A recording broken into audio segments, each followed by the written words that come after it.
Now, Sarah Selip, founder of 917 Strategies, also with us. Terry Schilling, president of American Principles Project. Thank you guys so much. Sarah, the winner of Miss Alabama, she responded to all the haters saying, quote, "It can lead people to do some very dark things to themselves." So, yes, sir. You know, Sarah, obesity is a serious health issue. You know, why would we celebrate someone's poor health choices? Because this has completely taken over America, American beauty standards, everything like that. I mean, look at what happened during the Victoria's Secret fashion shows. They had a completely body positive, woke culture indoctrinated fashion show. They lost tons of viewers, tons of sales just because of it. And young girls everywhere don't want to see this going on. Going into pageants, especially the national style, it's a full-time job. These girls are working around the clock with personal trainers, with instructors, everything they can do to get this crown. And, you know, now it's just some girl who thinks she's good at what she does, putting on a dress and calling herself a good person. You know, Terry, you have, how many kids do you have, Terry? We just hit number 7. That's why I purposely 7. That's amazing. Your wife's amazing. Congratulations on your latest. I remember because you were on paternity leave and they were like, he's got 7 kids. So you know this, you'll be able to answer this question very well. Social media and children, kids, it does not mix.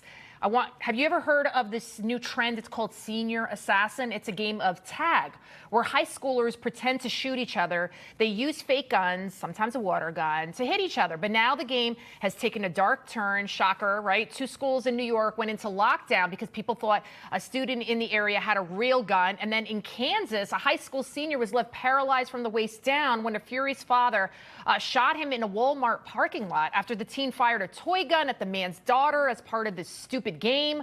The father is now facing a charge for attempted murder.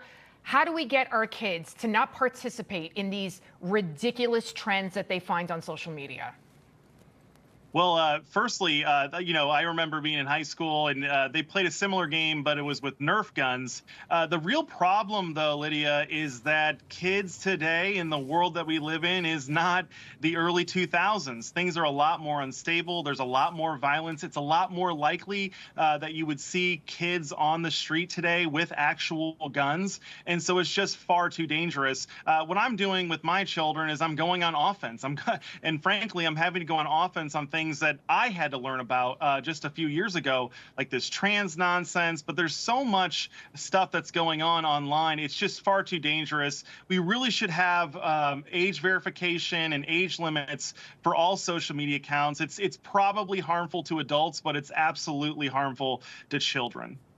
You know, Sarah, we've talked about this, like things that we know already. They make sense. I mean, who would have thought that self-checkouts would lead to, I don't know, more stealing? Dollar General has now gotten rid of self-checkout at 12,000 stores due to shoplifting. You know, these stores, they think, oh, we're going to save money, get rid of people, but they end up losing more money because of all the inventory that is stolen. So are you surprised? Absolutely not. And the funny thing is, just like the border, theft is hitting you right at home, too.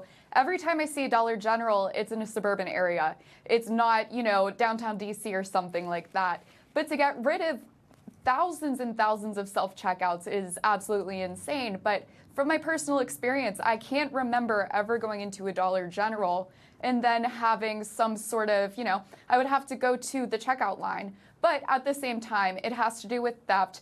We just want it to go quickly. We need to get it done then and now. And now you can't trust anyone at the end of the day. Terry, before we go, we have less than a minute left, but I want to get to this next story. Unarmed social workers will now be handling some of the 911 calls in Cambridge, Massachusetts. Take a listen to this. Having an unarmed civilian with experience in mental health going to mental health calls is really the right response. Domestic disputes can be the most dangerous situations, even for police officers with their vests and their guns, and they want to send in unarmed people. What do you think?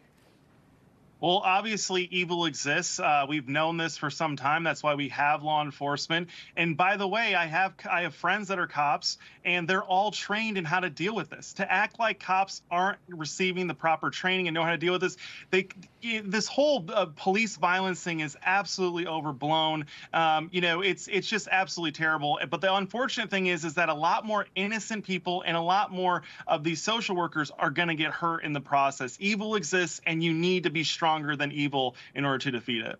Terry and Sarah, thank you so much for joining us. Thank you. I was going to say, Terry, where does he find the time with 7 kids? All right, coming up, the Biden administration